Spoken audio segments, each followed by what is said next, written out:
Good morning, Brew Daily show. I'm Neal Freyman. And I'm Toby Howell. Today, we reminisce about the first half of the year in business news. And then we speculate irresponsibly about what the second half of the year may bring. It's Thursday, July 3rd. Let's ride.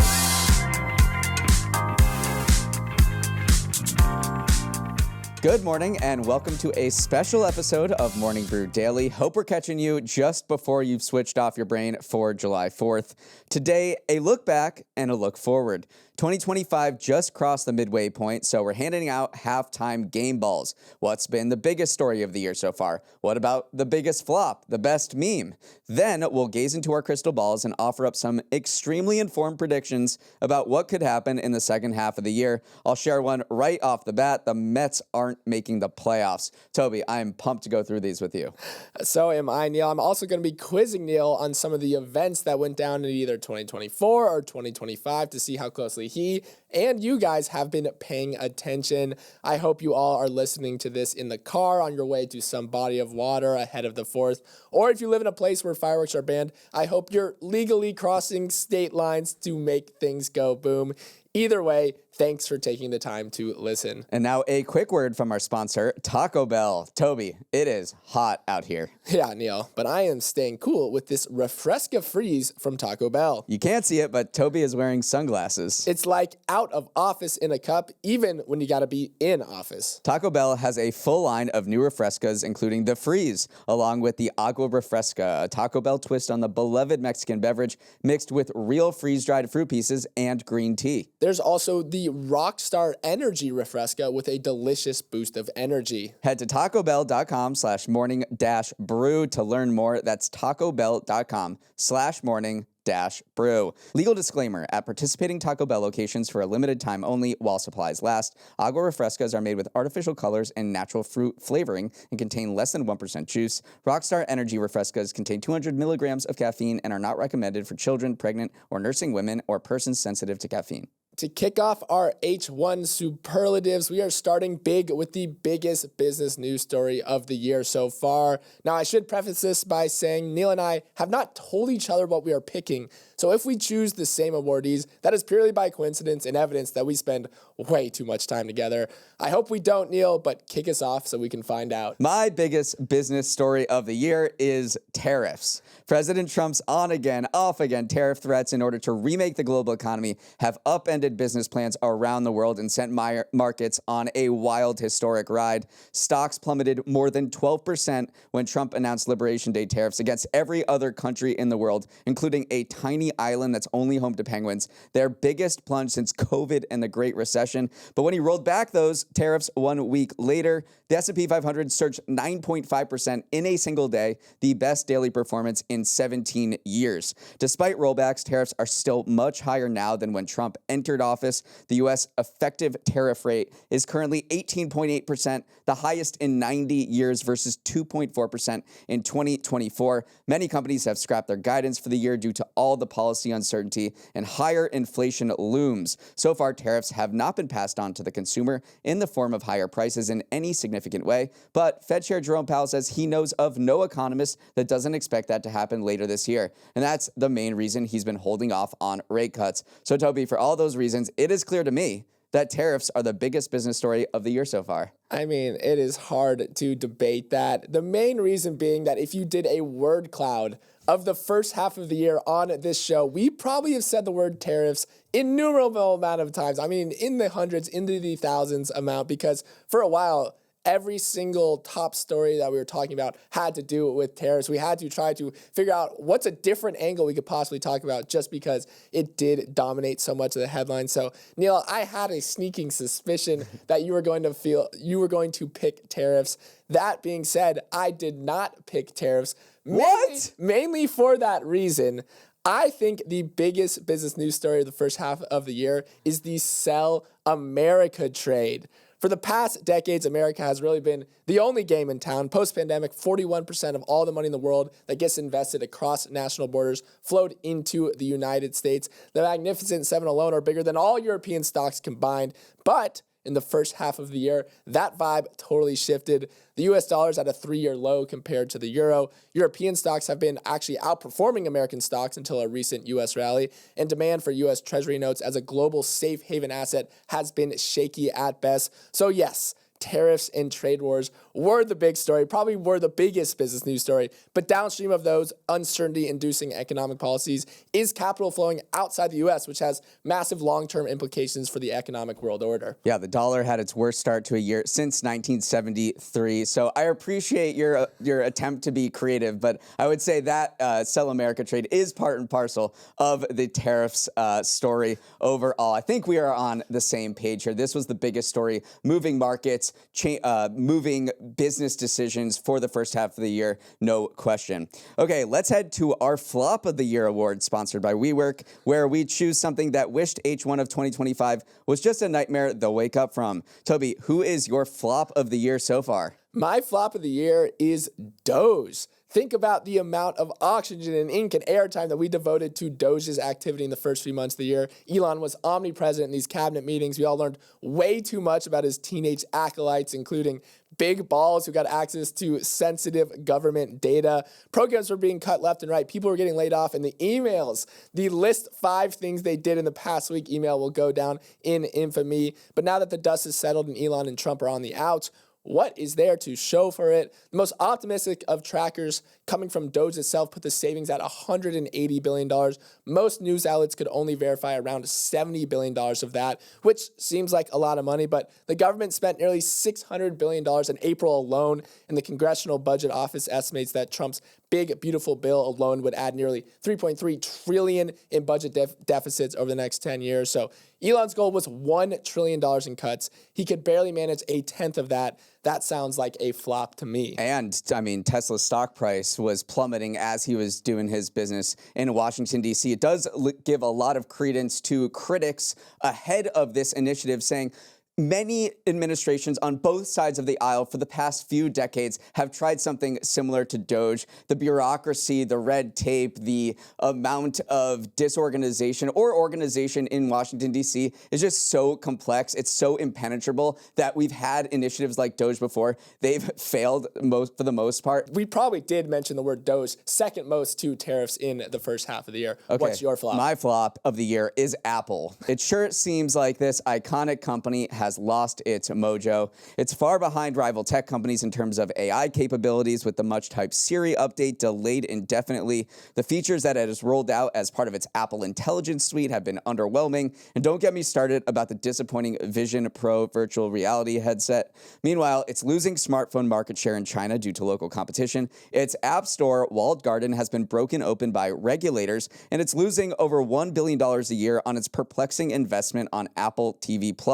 So it's no surprise that Apple stock is down more than 17% so far this year. Compare that to Microsoft, up 18%, Meta up 22%, and Nvidia, which replaced Apple as the world's most valuable company, up 17%. It is hard to argue with that. The vibes around Apple are not good right now. I remember early on in the show, I was constantly being accused as being like way too pro Apple, mainly because I was pretty excited for the Vision Pro to come out and, you know, the cool technological advancements that it would bring. But it really hasn't lived up to any of the promises of the updated Siri, of the Vision Pro itself. I am totally on board with you. And I think emblematic of that was at its last Worldwide Developer Conference, which used to be this big thing where a lot of new exciting updates were introduced. All they did was just change their operating system's visual aesthetic look, and everyone's like, kind of emblematic of what Apple is right now. They just paper over it with glossy aesthetics, but nothing really of substance underneath. So I think it's absolutely deserving of the Flop of the Year award. Meanwhile, the chief designer of the iPhone and so many more of its, iconic,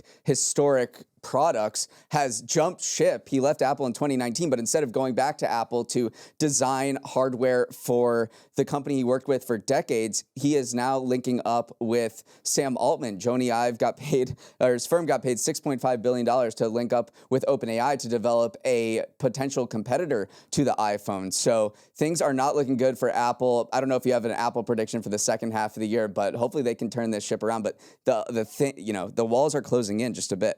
Okay. Okay, it's time for our science category. We're picking one advancement or breakthrough that happened in the first half of 2025 that would absolutely dominate a middle school science fair. Toby, what blew your mind scientifically so far this year? And you can't say your new lava lamp. My biggest scientific breakthrough is the dude who let himself get bitten by hundreds of venomous snakes to create a sort of universal anti-venom.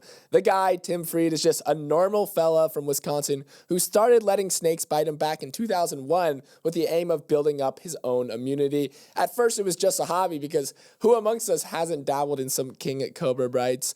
But as he became more committed, he wanted to help the over 140,000 people who die of snake bites every year and the more than 450,000 who are injured. The actual scientific breakthrough here was a paper published back in May where researchers say they were able to create an anti-venom that offers unparalleled protection against 13 lethal snakes and partial protection from 6 others with the help of Fried's blood. So it is the biggest dude's rock story of the year while also potentially saving hundreds of thousand lives in the process. Well, if your guy is a dude's rock story, mine is maybe the second version of that, a very similar story. Mine is the man with the golden arm. He didn't have to get himself bitten by all these snakes, but he was a hero. An Australian man named James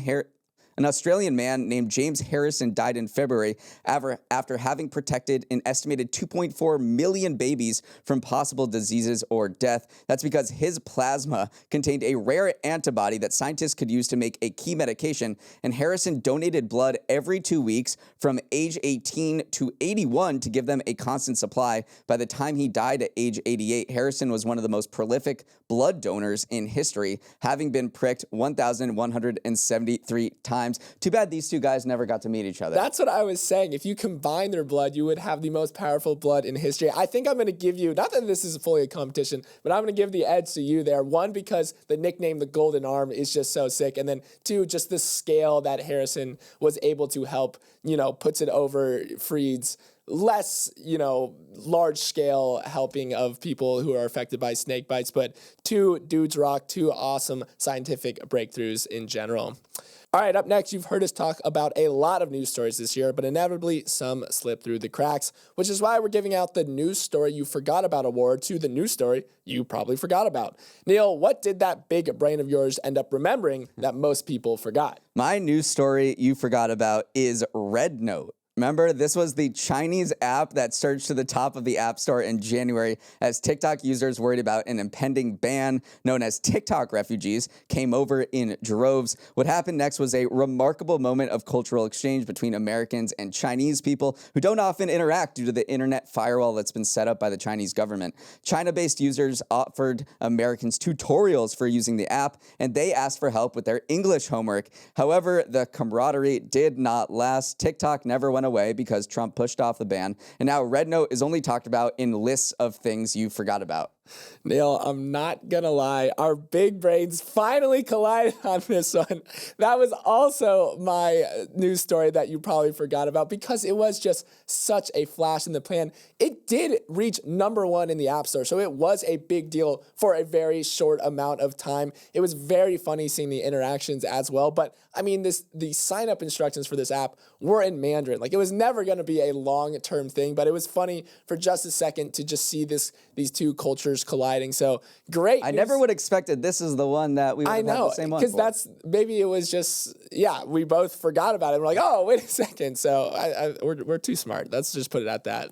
All right, finally, let's give out our Meme of the Year award to the meme we think captured the essence of the first 6 months of 2025. Who was H1's Huck Tua girl, Neal? My Meme of the Year is Benson Boone doing a flip off a piano at the Grammys. No one can quite get a handle on this mustachioed pop star. Despite getting ridiculed by critics, he had the most streamed song of all of 2024 with Beautiful Things, and he followed that up with a new album, American Heart, that debuted at #2 on the charts. Pitchfork gave that album a 3.6 out of 10, saying that Benson Boone's flair can't make up for the fact that his songs aren't very good and that he lacks a unique point of view. Still, you got to admit the guy does have flair, and that's made him a perfect vessel for virality in the TikTok age. I mean, I am not a Benson Boone guy. You are more of a Benson Boone guy, but I will say if I could do a flip, I too would be flipping off every single pano I came across. So I'm not going to fault the dude for flipping. That is an underrated meme for sure, though, because a lot of people kind of were introduced to him for the first time at the Grammys. Like, who is this dude and why is he constantly flipping? So pretty astute memery right there. My meme of the year is the 100 men versus 1 gorilla meme. This meme has floated around the internet for a while now, but it caught fire again in the first half of this year. One guy on X renewed the debate by setting up the concept of a hypothetical battle between 100 unarmed men versus 1 silverback gorilla. Mr. Beast joked about asking for 100 male volunteers to make it a reality. Robert Irwin, Steve Irwin's son, weighed in on it. And Jake Paul posted a video of himself with the gorilla in the background saying it's time to end the debate. So for me, definitely meme of the year material because 1, it was pretty harmless. 2, it was easy to grasp. And 3, everyone had an opinion on it. So Neal, I won't even ask if you agree or disagree with my choice, but I will ask you to weigh in. Who do you think would win? Well, I'm curious. There were so many threads of zoologists and people who study gorillas weighing in on this. What did they end up saying? Well, a lot of them said that a human's ability to coordinate and cooperate was obviously, it's what makes humans, rise to the top of the food chain already, because we could plan an attack and take turns attacking the gorilla before the gorilla just would run out of energy. But a lot of zoologists did say if humans were to attack one by one, 100 in a row, we would absolutely get demolished because the gorilla could, swipe you away. And zoologists did say, hey, we probably have overestimated and over-exaggerated gorillas' strength. They are extremely strong, but they're not enough to withstand just like the force of 100 men. So it was a fun debate because you could get really scientific about it, or you could just imagine someone running at it with a lot of confidence, but not a whole lot of plan. Okay, we're going to take a quick break and come back with a business in memoriam segment. Cue the melancholy music because it's time for our first half in memoriam. No, we're not talking about the people who died, just remembering the products, features, and moments that marked the end of an era. I will go first. RIP to Skype, which owner Microsoft sunsetted in May. Founded in Estonia 22 years ago, Skype was one of the first services to offer free long-distance voice and video calls, which allowed you to chat at no cost with your friends who you met on study abroad. Alas, Skype failed to seize its golden opportunity when the pandemic sent everyone working from home, and due to falling user numbers, Microsoft decided it wanted everyone to migrate to Teams. Oh, it's right. It also is just so iconic with the sounds and everything. Like, we all kind of have a conception of Skype growing up on the internet. Was one of the first big internet success stories, but you have to say they fumbled just a 3-1 lead, whatever sports metaphor you want to lead, because Skype was the way to connect over video. And what happened during the pandemic, video conferencing became absolutely massive. Zoom capitalized on the way, Google Meets capitalized on the wave, but Skype couldn't muster up any momentum. So yeah, it's kind of sad. And I wonder if, in generations from now, people will even know what like Skype was, or if it will always be, Zoom and Google Meets going forward. Our next in memoriam is dedicated to free bags on Southwest. As of late May, the iconic Bags Fly Free plan officially died. Southwest began charging you $35 for your first check bag, marking the end of an era. Though Southwest execs had held firm on the iconic perk for years, even trademarking the phrase as recently as 2023, activist investors in a tough airline industry forced the company to adopt some of the nickel and diming methods of its rivals. The company claimed at an investor day in September that if it started charging for bags, it would only make $1.5 billion a year, compared with an expected loss of $1.8 billion in market share. And yet, it did it anyway, Neal. Well, big changes are coming to Southwest. In addition to getting rid of Bags Fly Free, just a couple weeks ago, the CEO floated the possibility of creating airport lounges and also flying internationally. They just fly to Caribbean and some Mexican destinations now. Now they've actually filed an application to fly to Europe. So this is part of a broader wholesale change that wants to move Southwest from what it had been for so many decades into just broader norms of the airline industry, which is how you make money. And that's what this activist investor wanted these management types to do. So lame. I just flied Southwest, and having to go to the kiosk and seeing that pop up was literally an out-of-body experience because that used to be what Southwest is. So maybe it will make them more money, but, it feel like it lost a little bit of its soul. For our next in memoriam, he hasn't left us, thank goodness, but Warren Buffett is leaving his role as Berkshire Hathaway CEO after one of the most epic runs in business history. At the end of Berkshire's annual shareholder meeting in May, the 94-year-old Buffett stunned the packed crowd in Omaha by revealing he would hand over the role he'd been in for 60 years to his handpicked successor, Greg Abel. Talk about big shoes to fill. Berkshire stock could fall 99%, and it would still outperform the S&P 500 since Buffett came on board in 1965. That was the best part of, admittedly, a pretty sad retirement announcement, is just going through all the insane stats that Berkshire Hathaway has racked up. I mean, falling 99%, still outperforming the stock market. That is insane to say. Just goes to show, the power of compounding. And also, I'm a little bit nervous as to the future of the Berkshire Hathaway annual investor conference, because that is like business celebrity heaven for a lot of people who follow the stock market. I don't know if it's going to carry the same weight without Warren Buffett there, kind of, dispensing his words of wisdom. Our final in memoriam segment is dedicated to Microsoft's blue screen of death. For 40 years, computers running Windows have displayed the same iconic screen when they run into issues that cause a restart. But the company announced last week that the blue screen of death will become the black screen of death by the end of the summer. The image has entered pop culture as the go-to meme for everything that goes sideways.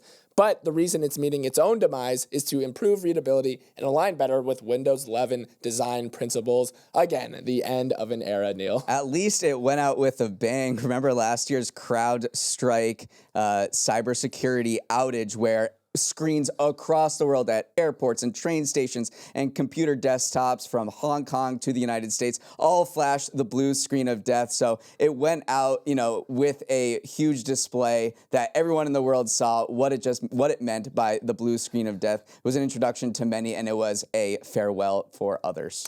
All right, let's move on. And now we're going to look ahead to the second half of the year and offer up our own predictions for how things are going to shake out. Neal and I, again, have not told each other these yet, so I'm excited to see how hot your takes can get, Neal. I'm thinking you're more of a Tabasco sauce level guy rather than a Carolina Reaper take artist, but maybe you'll prove me wrong. Give me your first prediction, Neal. This one is going to break the Scoville scale. I predict that a judge will force a breakup of Google. Remember, last year, Google was found to have an illegal monopoly in search, and later this summer, the same judge who made that decision will be announcing Google's punishment. The DOJ, which brought the case, has asked the judge to split Chrome and Android from Google and bar it from receiving $20 billion a year from Apple for Google to be the default search engine on Apple devices. I think there's a good chance that happens. Wait, this is so perfect, Neal, because my first prediction is Google ends the year as the most valuable company in the world. And let me tell you why. Right now, Google is worth $2.2 trillion. NVIDIA is worth $3.8 trillion. But Google is trading at a PE of only 18. If it were to be valued the same way as Microsoft and Apple right now, it would be a $4 trillion company. And I think the market will eventually catch on to that, because right now, AI is a money-burning enterprise. A leader in the space, OpenAI, is a private company with access to a lot of money, but Google is literally the most profitable company in the world with $111 billion in annual net income. So do you want to back who do you want to back in the most capital-intensive arms race the tech world has ever seen? OpenAI, who needs to call up Daddy Masayoshi-san from SoftBank for a couple $1 billion every other week, or Google, whose core business spits off $110 billion in a profit? I know who I am taking. Well, you're ignoring all of the threats Google is facing, from these regulatory pressures to the fact that OpenAI and Anthropic and Perplexity have all these search tools that are supposedly eating away at Google market share. Just from my own experience, I'm using Google a lot less and turning to AI, but you don't seem to think that's a big deal. I think it's going to win the eventual AI arms race because it has enough money and it has the research talent to, compete with OpenAI at the top end of the models in the LLM arena, which is where people anonymously grade chatbots against each other. Google is winning right now. Gemini 2.5, I think Flash is right now the top model in that arena. So already I think it has caught up and even surpassed OpenAI. So I'm just taking the company with a lot of cash flow, a lot of cash to burn, because you can't beat Google in a money-burning enterprise. Okay, let's move on to our next prediction. I'll go. I think we are going to see at least one big, shocking mass layoff that a company attributes to AI. If you listen, CEOs are already laying the groundwork for this, so it won't come off as such a huge shock. Last month, Amazon's Andy Jassy said that the company will need fewer people going forward because of AI's efficiency gains. Mark Benioff just said that AI is already doing up to 50% of the workload at Salesforce. That doesn't add up. If automation is now doing 50% of the work, why would you need all the human employees you had before? It doesn't make financial sense. So I think very soon we may reach a tipping point where a big tech firm like Meta or Google cuts like 10% of its engineering workforce because AI can do it. So you think it will come from engineers, that specific part of the work source? That seems to be, from what I'm hearing from CEOs, it seems to be that is the aspect of their business rather than marketing or sales or any other department. Engineering is the one where they're deploying AI the most and where they're seeing the most efficiency gains. And what is a big job cut to you? You said 10%, but I feel like we've already seen those announcements happening from, Microsoft and Meta. When? Over the past couple of years or so. Okay, like 3 years ago. Okay, so yeah, that was due to like pandemic over hiring, and then they cut 10 to 14% of their workforces. I'm saying they're going to cut at least 10% of their workforces and say this is because of AI. Okay, so it's the because of AI. Yeah, that's the big part. Prediction here. And I think that's going to set the world on fire. Okay, probably a Tabasco scale take right there, but I like it. All right, my next prediction is I think one of either the Olympics or the World Cup gets postponed, delayed, or moved. With the U.S. standing amongst global peers deteriorating, I could see boycotts coming down the pipeline, toss in the administration's aggressive immigration policies, and I think there's a real possibility that one of the two mega events, either the World Cup, which is next summer, or the 2028 LA Olympics, is shifted around. Yeah, that's not going to happen. There's way too much money that's already been invested into these events, up 10 to 20 billion dollars. Companies from all over the world are sponsoring these things. They're making new arenas and events, and construction projects are going. This is just not the kind of thing that could not take place. There's just too much money going into it. Olympics have been boycotted before, though, so I do think that there is a possibility that if the U.S. becomes increasingly unpopular on the global stage, that maybe a critical amount of companies could boycott it. So that's where that prediction is coming from. All right, I like where your thought process is, but I just think these things are almost inevitable at this point. My last prediction is that Travis Kelce and Taylor Swift are going to get engaged, and Kelce will announce his retirement. Oh, are those connected? So it will be engagement, then retirement, or I think I don't know if the announcements will be in conjunction, but they will be connected to each other, as Travis Kelce just wants to stop playing football and keep his head about him as he, goes and marries this pop star. You think that they're meant to be? Sure. I've never talked to either of them. I only know grainy photos of them entering like random restaurants in New York City. I'm rooting for them. Sure. I'm rooting for that too. All right, my final prediction is very similar to your final one, Neal. We find aliens. Between the James Webb Telescope making its first discovery in exoplanet outside our solar system to the Vera C. Rubin Observatory creating that insane high-resolution image of the cosmos, we have enough eyes looking at the skies that we're gonna stumble upon something. We just haven't had the tech to find aliens yet, but now we do, and so we're gonna find them. And then secondary prediction, I think they're going to be nice. You're so naive. You don't think we've already found aliens before and they're just hiding it from us? Come on, Toby. I like that. All right. We're either going to find aliens or see a marriage between Travis Kelce and Taylor Swift. All right. Since we are halfway through the year already and time is a construct that blurs together, we're going to finish off this H1 episode with a segment I'm calling Neal. Did this happen in 2024 or 2025? Are you ready, Neal? Let's do it. Up first. New York City enacts a congestion charge for vehicles entering Lower Manhattan, becoming the first city in the U.S. to do so. That was in January. January 5th, 2025. All right, up next. Warner Bros. Discovery rebrands its streaming service. Oh, that could be 2022, 2023, 2024, and 2025. I wasn't finished. As HBO Max. I think that happened a few months ago, but that certainly has been a long-running saga where it's gone back and forth multiple times, much to the delight of internet users. Yeah, I left that open-ended on purpose. All right.